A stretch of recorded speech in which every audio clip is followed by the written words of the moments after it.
அஸ்ஸலாமு அலைக்கும். Hi friends, எப்படி நல்லா இருக்கீங்களா?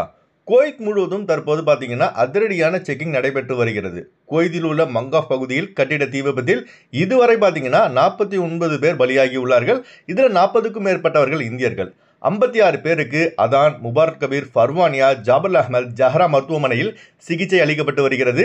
பலி எண்ணிக்கை 49ஐ தாண்டும் எனவும் அஞ்சப்படுகிறது. சிகிச்சை பெற்று வரும் வெளிநாட்டவர்கள் சிலர் இன்னும் சீரியஸ் கண்டிஷனில் தான் இருப்பதாக சம்பந்தப்பட்ட வட்டாரங்கள் தெரிவிக்கின்றன.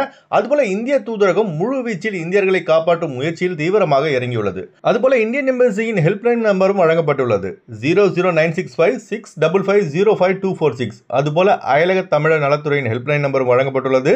இந்த கட்டிடம் சரியான முறையில் பராமரிக்கப்படாத காரணத்தால் தான் இத்தகைய மிகப்பெரிய தீ விபத்து ஏற்பட்டுள்ளதாக முதற்கட்ட விசாரணையில் தெரிய வந்துள்ளது. என்பிடிசிக்கு சொந்தமான இந்த கட்டிடத்தின் உரிமையாளர் மீதும் அகமதி முனிசிபாலிட்டி அதிகாரிகள் மீதும் நடவடிக்கை எடுக்கப்படும் என டெபுட்டி பிரைம் மினிஸ்டர் மற்றும் உள்துறை அமைச்சர் ஷேக் ஃபஹத் யூசுஃபுல் சபா அவர்கள் தெரிவித்துள்ளார்கள். இப்போ மங்காஃப் மட்டும் கிடையாதுங்க, குவைத்தில் உள்ள அனைத்து பில்டிங்கிலும் பராமரிப்பு சரியாக உள்ளதா என தீவிர செக்கிங் நடைபெற்று வருகிறது. ஃபர்வானியால 7 பில்டிங் பேஸ்மெண்ட்கள் சரியான முறையில் பராமரிக்கப்படாத காரணத்தால் சீல் வைக்கப்பட்டுள்ளது. உயிரிழந்த 40க்கும் மேற்பட்ட இந்தியர்களின் குடும்பங்களுக்கு பிரதமர் நிவாரண நிதியிலிருந்து 2 லட்சம் ரூபாய் நிவாரணம் வழங்கப்படும் என இந்திய பிரதமர் அறிவித்துள்ளார்.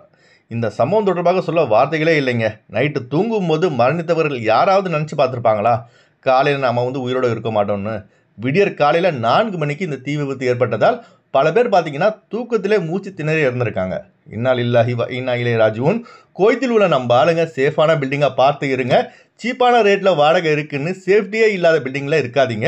அதிக எச்சரிக்கையாக இருங்க. மரணித்தவர்களுக்காக பிரார்த்தனை செய்யுங்க. அதுபோல் ஹாஸ்பிட்டலில் இருக்கவங்க சீக்கிரமாக குணமடைய பிரார்த்தனை செய்யுங்க. இந்த வீடியோ அதிகமாக ஷேர் செய்யுங்க. ஓகே ஃப்ரெண்ட்ஸ், எப்போதும் இணைந்திருப்போம். உங்களின் ஒருவன் ஜியாவுதீன். அஸ்ஸலாமு அலைக்கும்.